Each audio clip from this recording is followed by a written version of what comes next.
என் முதற்கண் வணக்கத்தை தெரிவித்துக் கொள்கிறேன். என் பெயர் குட்டிகாஸ்கி.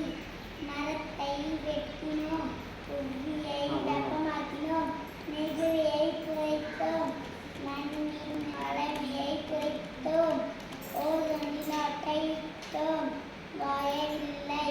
எனக்கு கொடுக்கப்பட்டுள்ள தலைப்பு சூழல் பாதுகாப்பு அனைவரின் பொறுப்பு என்பதாகும். நோயற்ற வாழ்வே குறையற்ற செல்வம் என்பது பழமொழியாகும்.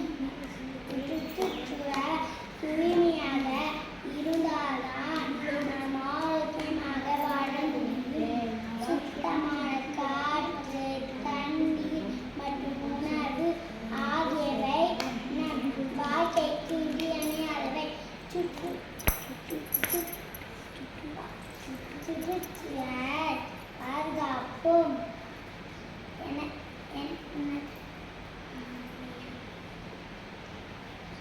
நம் ஒவ்வொருவரின் முக்கிய கடமையாகும்.